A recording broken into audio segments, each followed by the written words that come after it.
కోయ ఎల్లమ్మ తల్లి జ్యోతిష్యాలయం.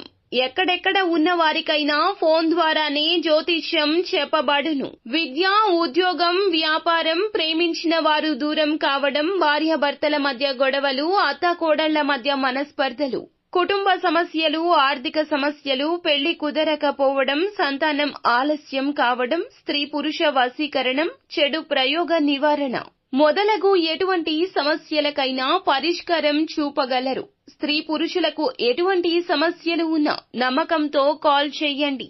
గురూజీ గోవిందరాజు 9703930797. ఈ రాశి జాతకుల జీవితంలో ఈ యొక్క మార్పు అయితే కలగబోతుంది. ఒక వ్యక్తి ఫోన్ చేసి ఏమి చెప్తారంటే మీరు ఏడుస్తారు. పక్కాగా జరిగేది ఇదే. ఆ ఫోన్ కాల్ చేసిన వ్యక్తి ఎవరు, ఏం చెబుతారు, ఆ వార్త ఏమిటి, ఈ రోజున గోచార రీత్యా ఎలా ఉండబోతుంది, అన్ని వివరాలు వీడియోలో తెలుసుకుందాము. వీడియో మీకు నచ్చితే తప్పకుండా ఒక చిన్న లైక్ చేసి మమ్మల్ని సపోర్ట్ చేయండి. ఇక ఆలస్యం లేకుండా వీడియోలోకి అయితే మనము వచ్చేద్దాము. ఈ రోజున మీరు ఏ పని చేసినా కాస్తంత నెమ్మదిగా సాగబోతుంది. తెలియకుండానే ఒక సమస్యలో మాత్రం చిక్కుకుంటారు. జాగ్రత్తలు తప్పక తీసుకోండి. జాగ్రత్తలతో పాటుగా ఆలోచించి అడుగు వేయండి. తెలిసి తెలియక ఏదో ఒక తప్పు గతంలో చేసి ఉండొచ్చు. ఇతరులతో మాట్లాడేటప్పుడు ఈ విషయం మీద జాగ్రత్త. ఉన్నది ఉన్నట్లు మాట్లాడడం వల్ల మీకు శత్రువులు అధికంగా తయారవుతారు. మీకు ఒక ఫోన్ కాల్ వల్ల అనుకునే విధంగానే ఇబ్బందులు అయితే రాబోతూ ఉన్నాయి. కోపంలో మీరు ఏదో ఒక విషయంలో మాట జారి ఉండవచ్చు. దాన్ని పట్టుకుని మీ పైన ఇతర వ్యక్తులు కక్ష సాధించబోతున్నారు.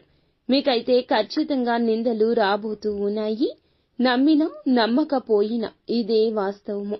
ఏదైనా విషయం గురించి నిజాలు తెలుసుకుని మాట్లాడే ప్రయత్నం చేయండి. ఎక్కువ మటుకైతే మీరు మాట్లాడకుండా సైలెంట్ గా ఉండడమే మేలు. అయితే ఖచ్చితంగా ఈ రోజున ఈ ఫోన్ కాల్ అయితే వస్తుంది. తెలిసి తెలియక తొందరపాటు వల్ల చేసిన తప్పు వల్ల మీరు తిట్లు తినబోతున్నారు. మీకు తెలియకుండానే అది జరిగి తీరుతుంది. కానీ మీపై నిందలు ఖచ్చితంగా వస్తాయి. ఏదైనా మాట్లాడేటప్పుడు మాత్రం తగిన జాగ్రత్త తీసుకోండి. 1-2 సార్లు చుట్టుపక్కల ఉన్నవాళ్లే మీకు శత్రువులు అనే విషయం మీద ధ్యాస ఉంచండి. ఏదో విషయంలో మీరు కోపంలో ఏదో ఒక మాట తూలి ఉండొచ్చు, జార విడిచి ఉండవచ్చు. దాన్ని పట్టుకుని మీ పైన వారు ఖచ్చితంగా కక్ష సాధించే యత్నం చేస్తారు. మీరు వెక్కి వెక్కి ఏడుస్తారు. నిందల పాలు కాబోతూ ఉన్నారు. ఏదైనా విషయం గురించి నిజం తెలుసుకుని మాట్లాడడం చాలా వివేకము. అయితే ఒక ఫోన్ కాల్ రూపంలో మీకు మాత్రము తిట్లు అయితే కలగబోతూ ఉన్నాయి. దీన్ని ఎవ్వరూ తప్పించలేరు. మీరు చెయ్యని తప్పుకు కూడా అబాసు పాలు కావచ్చు. ఒక్కొక్క దానికి సంబంధం ఉంటుంది. ఈ మాసంలో ఈ రోజున మిశ్రమంగా ఉంటుంది. ఏ పని చేసినా నెమ్మదిగానే ఉంటుంది. తొందరపాటు నిర్ణయం మంచిది కాదు. కుటుంబంలో ప్రేమలు పెరగబోతూ ఉన్నాయి. పాత ఆరోగ్య సమస్యలు తీరిపోయే అవకాశం ఉంది. కుటుంబంలో ఉన్న ఆరోగ్య సమస్యలు కొంతమేర తగ్గుముఖం పట్టొచ్చు. ఈ యొక్క రాశివారు వీరికి శత్రువులు అధికంగా ఉంటారు. ఏ పని చేసినా కానీ ఈ యొక్క రోజున నెమ్మదిగానే సాగుతుందని ఒకటికి పలుమార్లు గుర్తుంచుకోండి. కావున ఏ పెట్టుబడి పెట్టొద్దు. ఏ నూతన నిర్ణయం, ఏ నూతన కార్యక్రమం కోసం తీసుకోవద్దు. ఇబ్బందులు అనేవి మీకు చెప్పి రావండి. కావున జాగ్రత్త వహించడం మీ వంతు. మీకు మాత్రం ఈ రోజు ఇలా ఒక ఫోన్ కాల్ వల్ల మాత్రం పక్కాగా తిట్లు వస్తాయి. అబాసు పాలు కాబోతున్నారు. తెలిసి తెలియని నిర్ణయాలు తీసుకోవద్దు.